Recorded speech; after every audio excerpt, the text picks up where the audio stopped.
Good evening, ladies and gentlemen, and welcome to the Video Game Cemetery episode 8.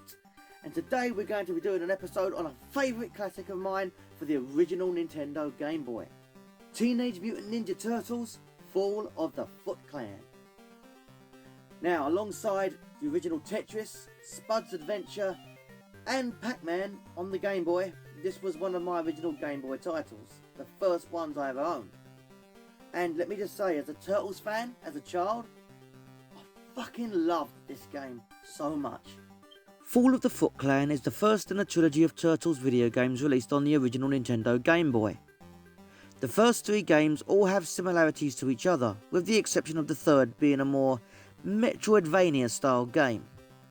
This one is short and sweet, containing only 5 levels, but even so, to a newcomer, it's a decent challenge. It is filled with secret areas and bonus minigames, and it rewards dedication.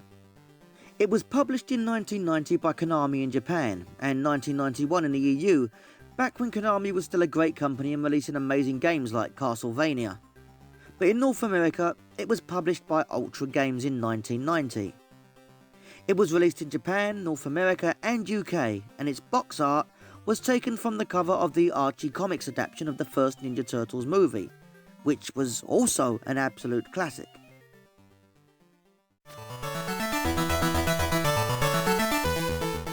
The story of Fall of the Foot Clan is pretty much the same as 90% of every other Ninja Turtles project ever. April O'Neil has been kidnapped and it's up to the Ninja Turtles to track her down and save her. The story isn't anything special, as you can tell, but it doesn't really matter in this case, especially since this is the first in the original Game Boy trilogy.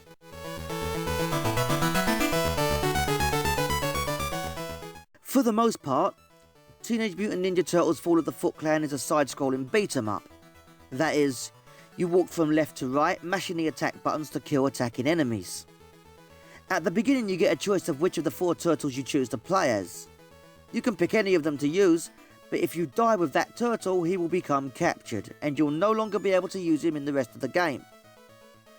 Essentially, you could simply say that each turtle equals 1 life, so you get 4 lives to beat the game in total. There's a fair variety of enemies, and even the attacks have some different options, as surprising as that may seem. Most of the time, you'll be attacking with your turtle's signature weapons, but if you crouch and attack, you can throw shurikens or ninja stars and attack from a distance. This is handy if you see enemies up ahead but don't have a lot of health. Equally, if you jump and attack, your turtle will do a flying kick. This is a great way to deal with enemies jumping at you as you jump across deadly death pits, and also the flying enemies. I personally always take the most pleasure in seeing an enemy jump at me as I jump over a death pit, only for that enemy to miss me and fall down the pit himself and explode at the bottom. It's like they're complete idiots, and I love it. There are 5 levels in total. These are the city and the sewers under the city, a factory, a convoy, or moving cars that you have to jump from, similar to Shinobi on the Game Gear, the mountain caverns, and finally the Technodrome. Each of these levels has a boss fight at the end, and they're all fairly straightforward, but I think that Shredder, despite not being the final boss, is probably the biggest hassle of them all. Once you've beaten Krang at the end, the Turtles rescue April and the game is over. Or is it? Yes, it is. And to be fair, this game is kinda short, and if you're good at it, you can probably beat it in less than half hour. If you're new to it though, you should be occupied for quite a while. It does offer a decent challenge to newcomers. Health is restored in the form of pizza. Either a single slice for a small health restore, or an entire pizza for a full health restore. Also, hidden throughout almost every level are several bonus areas that are completely hidden. They can be found by breaking open barrels, jumping into stupid places that look like death traps or dead ends, and so on. These warp you to one of 3 bonus games, either a guess the number game, shoot the target game, or leave the right ninja star remaining game. Winning at any of these will completely replenish your current turtle's health, which can be helpful if no pizza is around and you're nearly dead.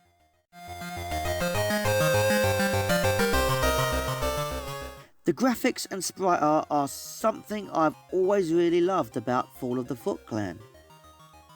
While modern kids today may look at this black and white, low-res screen and think it looks crappy, the art in this game is actually really amazing, especially for its time. It has fairly large, clear graphics, and the turtles look like what they're supposed to be. The foot soldiers are pretty spot on too. Naturally, the turtles are all the same with the exception of their weapon, which attaches at the wrist of each turtle.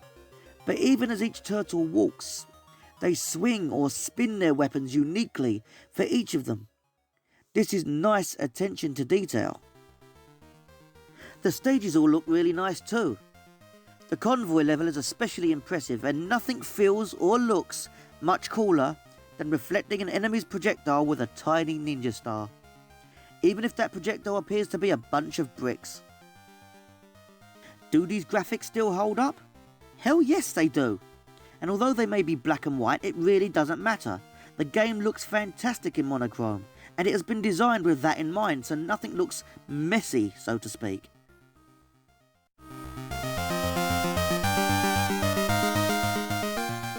The soundtrack on this game is the bomb.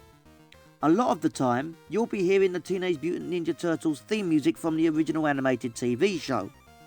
But other levels have original unique music that has been made with such love you could easily listen to it on its own and enjoy it. The 8-bit instruments have been picked with precision, making sure not to have sounds playing together that clash or make it hurt the ears. Also, the music is fluid, meaning that sound effects of enemies being hit or weapons being swung doesn't really damage the music track. A lot of Game Boy games cannot handle sound effects and music together, making a patchy, noisy mess, but this doesn't do that. Even the sound of jumping in the water sounds perfect. Definitely well made sounds and music make this a winner yet again.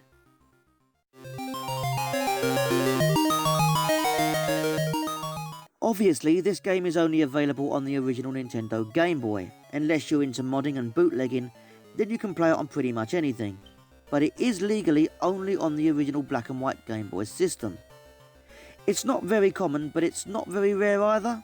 It's actually not all that expensive either, unlike its two sequels, and I really don't know why, so don't ask. So, if you have an original Game Boy and want to own it for real and play it on official hardware, well, you can, for a reasonable price. So go out and do that. Also worth noting that this game cart actually can be played on the earliest models of the PS1, using an unofficial adapter that came out back in the day. It's also the only Game Boy game that seems to work using it. Just some strange but true trivia there.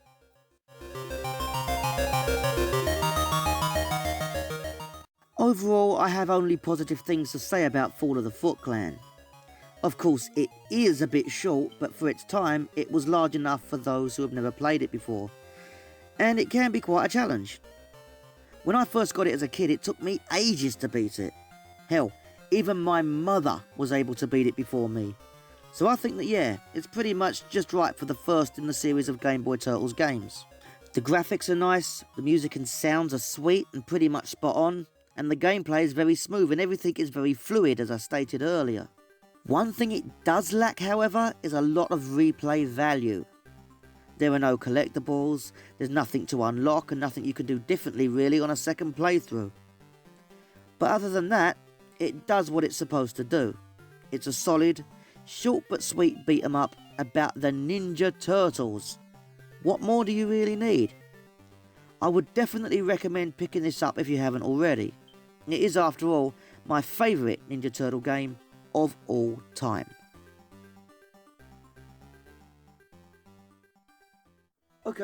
Okay, it's a little short. It's only got 5 levels, and once you've mastered them, you can fly through it in about 20 minutes. But as a child, I wasn't an expert, so as I was playing through it, it was difficult, and I actually couldn't beat it at first. Things have changed. So yeah, that was Teenage Mutant Ninja Turtles Fall of the Foot Clan on the original Game Boy, the first of the original Game Boy trilogy.